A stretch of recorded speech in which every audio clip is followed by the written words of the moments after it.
हनुमान जी का जन्म त्रेता युग में हुआ था और वे श्री राम के समकालीन थे और वे भगवान राम के परम भक्त थे और लंका युद्ध में श्री राम का साथ देकर माता सीता को लंका से मुक्त करवाया और युद्ध में विजय प्राप्त की। इसी प्रकार भीम का जन्म द्वापर युग में हुआ और श्री कृष्ण के समकालीन थे। भीम भी महाबलशाली योद्धा थे। महाभारत के 5 पांडवों में भीम सबसे अधिक शक्तिशाली और बलवान थे। उनमें 100 हाथियों का बल था और उस समय संपूर्ण पृथ्वी पर उनके समान शक्तिशाली कोई दूसरा नहीं था। उन्होंने अच्छे अच्छे महाबलियों को युद्ध में धूल चटाई थी। हनुमान जी और भीम दोनों को पवन पुत्र कहा जाता है। हनुमान जी को अमरता का बलिदान मिला है, इसलिए जब तक धरती रहेगी हनुमान जी साक्षात इस धरती पर रहेंगे और लोगों के कष्टों को दूर करते रहेंगे। महाभारत में एक रोचक प्रसंग आता है जब अलग अलग युगों के 2 महान योद्धा हनुमान जी और भीम का सामना होता है।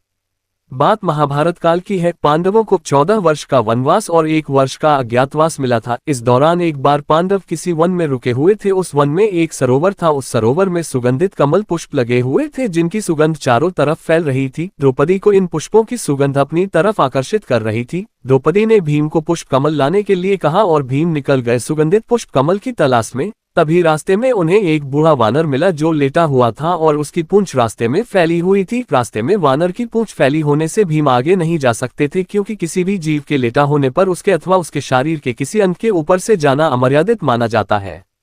अपने रास्ते में वानर की पूंछ देखकर भीम ने वानर से अपनी पूंछ हटाने के लिए कहा। भीम की बात सुनकर वानर बोला, भाई मैं तो राम का भक्त हूँ, राम जी की कृपा से यहाँ लेटा हुआ हूँ, आप चाहें तो मेरे या मेरी पूंछ के ऊपर से जा सकते हैं।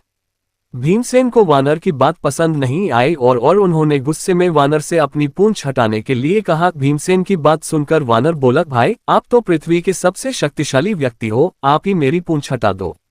भीमसेन ने बार बार वानर से अपनी हटाने के लिए कहा और वानर ने भी बार बार यही उत्तर दिया। अंत में क्रोधित होकर भीम ने वानर की पूंछ को अपने एक हाथ से उठाने का प्रयास किया, परंतु वह वानर की पूंछ हिला भी नहीं सके। भीमसेन ने फिर अपने दोनों हाथों से वानर की पूंछ हटाने का प्रयास किया, परंतु वो वानर की पूंछ टस से मस नहीं कर सके। भीम ने बार बार प्रयास किया पर हर बार उन्हें असफलता ही हाथ लगी।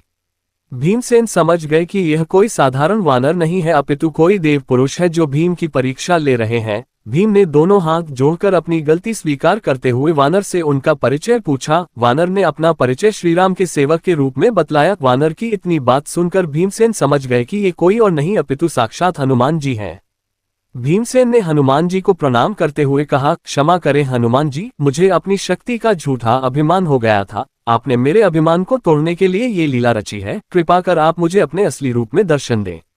भीम की बात सुनकर हनुमान जी ने अपने असली रूप में आकर अपना विशाल रूप दिखलाया। हनुमान जी ने भीम से कहा, हम दोनों ही पवन पुत्र हैं, इसलिए तुम मेरे छोटे भाई भी हो, यही कारण है कि मैं तुम्हें बार बार भाई कहकर संबोधित कर रहा था। इतना कहकर हनुमान जी ने भीमसेन को गले लगा लिया। हनुमान जी के गले लगकर भीम को लगा मानो उनके शरीर में अथाह शक्ति का संचार हो गया हो।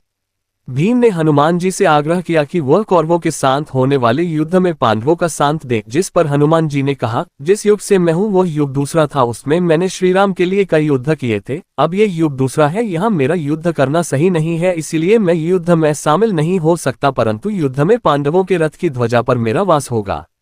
इस प्रकार हनुमान जी महाभारत युद्ध में हमेशा श्री कृष्ण और अर्जुन के रथ की ध्वजा पर विराजित रहे और अर्जुन के रथ की रक्षा करते रहे।